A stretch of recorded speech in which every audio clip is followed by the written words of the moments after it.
नमस्कार दोस्तों, फिलीपींस में ब्रह्मोस डील के बाद अब भारत एक कदम और आगे बढ़ गया है। कुछ महीने पहले हमने फिलीपींस को $375 मिलियन में ब्रह्मोस सुपरसोनिक क्रूज मिसाइल का डील कर चुके हैं। इसके बाद भारत का तेजस लड़ाकू विमान, जो मलेशिया का टॉप चॉइस बन गया है, उसको लेने के लिए मलेशिया ने एड़ी चोटी का जोर लगा दिया है। अब इससे चीन और पाकिस्तान, अमेरिका, रूस सभी की नींदें उड़ने वाली हैं, क्योंकि उनको अभी तक यही लगता था भारत तो सिर्फ खरीदना जानता है।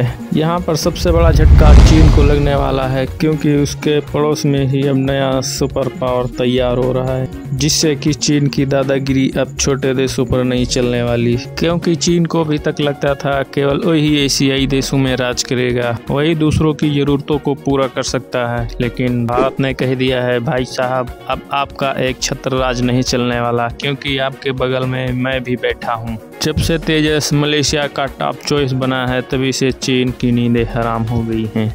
दरअसल मलेशिया भारत से लड़ाकू विमान तेजस खरीदने की दिशा में आगे बढ़ रहा है। मलेशिया अपने पुराने लड़ाकू विमानों की जगह नए विमान खरीदने की कोशिश में है। इसके लिए तेजस सबसे अच्छे विकल्प के रूप में सामने आ रहा है। विमानों की खरीद के लिए भारत और मलेशिया के अधिकारियों के बीच बातचीत चल रही है।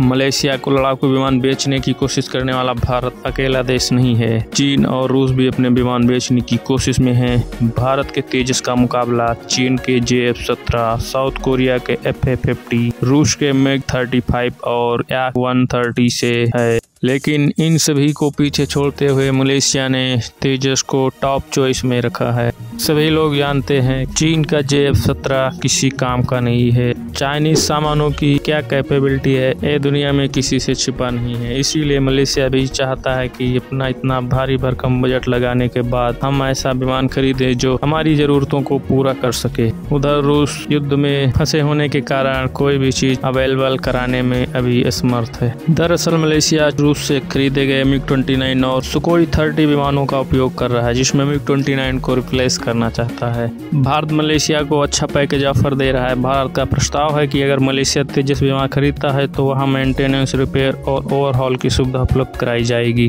इसमें मलेशिया अपने सुखोई 30 विमानों की भी मरम्मत करा पाएगा, क्योंकि रूस से खरीदे गए सुखोई 30 की मरम्मत मलेशिया के लिए एक परेशानी बनी हुई है, क्योंकि रूस पे सैंक्शन लगे हुए हैं। ऐसे में मलेशिया के लिए भी एक ऑफर है कि वो साथ साथ वो अपने सुखोई 30 विमानों की भी मरम्मत करा पाएगा। एएचएल प्रमुख आर माधवन ने कहा कि तेजस विमान की खरीद के लिए हो रही बातचीत अंतिम दौर में है। रूस के अलावा भारत एकमात्र देश है जो मलेशिया को उसके सुखोई 30 विमानों के रखरखाव में मदद करने का ऑफर दे रहा है। चीन का लड़ाकू विमान JF-17 सस्ता जरूर है, लेकिन वह तेजस विमान के सामने किसी प्रकार टिक नहीं पा रहा है। MKIA वेरिएंट की क्षमता की बराबरी भी नहीं कर पा रहा है। मलेशिया के साथ यह डील $700 मिलियन में होने वाली है, जो कुछ दिन पहले फिलीपींस के साथ हुई $350 मिलियन ब्रह्मोस मिसाइल डील से भी बहुत बड़ी है। भारत ही नहीं रुकने वाला। इस बीच भारत की तरफ से मिस्र को भी एक बहुत बड़ा ऑफर दिया गया है। दरअसल इस वक्त मिस्र को अच्छी गुणवत्ता वाले 70 लड़ाकू विमानों की सख्त आवश्यकता है। द इकोनॉमिक टाइम्स की रिपोर्ट के अनुसार भारत के मिस्र में हल्के लड़ाकू विमान LAS के साथ साथ हेलीकॉप्टरों के निर्माण के लिए उत्पादन सुविधाएं स्थापित करने की पेशकश की है। यानी भारत सिर्फ मिस्र को अपने विमान ही नहीं बेचना चाहता, बल्कि इसके साथ ही वो इसके लिए उत्पादन सुविधाएं प्रदान करने के लिए मिस्र में ही फैक्ट्री खोलने के लिए भी तैयार है।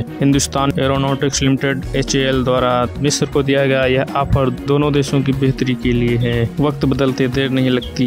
कुछ वर्षों पहले का समय था जब भारत अपनी रक्षा पूर्ति के लिए दूसरे देशों पर निर्भर हुआ करता था। भारत दुनिया के सबसे बड़े रक्षा आयातकों में से एक था, परंतु अब रक्षा क्षेत्र में भारत केवल आत्मनिर्भर ही नहीं बन रहा, बल्कि इसके साथ ही दूसरे देशों को हथियारों का निर्यात करने का प्रयास कर रहा है। कई देश भारत द्वारा निर्मित हथियारों के मुरीद हो चुके हैं। 42 देशों में आज भारत अपने हथियारों को निर्यात कर रहा है। भारत की ओर से रक्षा उत्पादन का लगातार निर्यात करने का प्रयास हो रहा है। भारत आज हर क्षेत्र में दुनिया का नेतृत्व करने की क्षमता रखता है। तो अगर भारत और मिस्र के बीच यह डील हो जाती है तो दोनों देशों के बीच यह संबंध और गहरे हो जाएंगे। ऐसा करने से भारत मिस्र का सबसे विश्वसनीय भागीदार बन सकता है। मिस्र की भारत पर निर्भरता भी बढ़ती जाएगी और वो अंतर्राष्ट्रीय मामलों में भारत का समर्थन भी करने लगेगा। वहीं भारत द्वारा मिस्र को दी गई यह डील दूरदर्शी सोच को प्रदर्शित करता है। व्यापक नजरिए से देखा जाए तो यह माना जाता है कि 22वीं शताब्दी अफ्रीका के नाम होगी। आज भले ही अफ्रीका की पहचान गरीबी और हिंसा से होती है, परंतु अफ्रीका अफ्रीका महाद्वीप विकास के एक नए चरण की ओर बढ़ रहा है। ऐसे में भारत भविष्य को ध्यान में रखकर अफ्रीकी देशों पर अपनी पकड़ मजबूत करने की तैयारी में है और मिस्र को दिया गया यह ऑफर इसका उदाहरण है।